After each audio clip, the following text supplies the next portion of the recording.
کہتے کہ مولانا طارق جمیل صاحب جو ہیں وہ صحابہ کے گستاخوں کو مسلمان کہتی ہے، غلط فہمی ہے آپ کو، یہ آپ کو دھوکہ ہے، وہ ایک عالم آدمی ہے۔ باقی ہر آدمی کے سمجھانے کا ایک انداز ہوتا ہے۔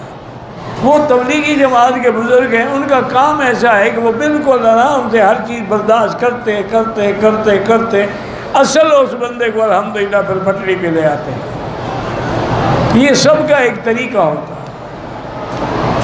ایسے اعتراض نہیں کرنا چاہیے۔ اچھا، ان سے جو کام نہیں ہو رہا نا وہ تم شروع کر دو۔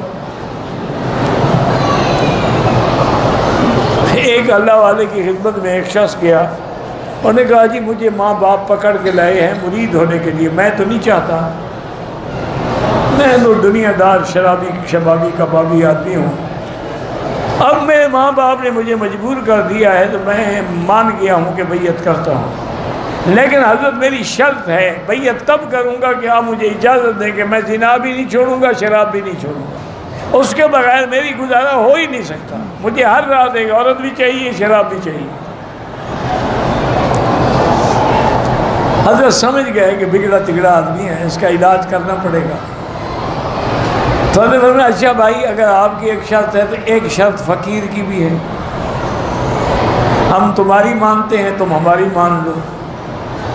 انہوں نے کہا جی فرمایا، ان کا بس نماز نہیں چھوڑنی، فرض نماز جماعت کے ساتھ پڑھنی ہے، باقی تم جانا تمہارا کام جانا، نماز پڑھتے رہو بس۔ انہوں نے کہا جی میرا وعدہ ہے میں پورا کروں گا۔ واپس گیا، وہ شام کو عصر کو شراب والی پارٹی آ گئی، انہوں نے کہا یار میں نے مولوی سے وعدہ کیا ہے کہ نماز پڑھوں گا، اب اگر عصر کو میں نے شراب پی لی تو مغرب بھی گئی، عشاء بھی گئی، اب عشاء کے بعد مجلس رکھیں گے۔ عصر پڑھی، مغرب پڑھی، عشاء پڑھی، عشاء کے بعد سیدھا گھر چلا گیا۔ انہوں نے کہا کیا بات ہے؟ کہا یار میں تھک گیا ہوں، کل دیکھا جائے گا۔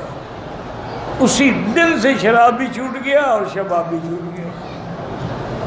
تو یہ طریقے ہوتے ہیں، اعتراض نہ کیا کریں بزرگوں پر۔ بزرگ نرم بن کے اپنی بات پہنچانا چاہتے ہیں۔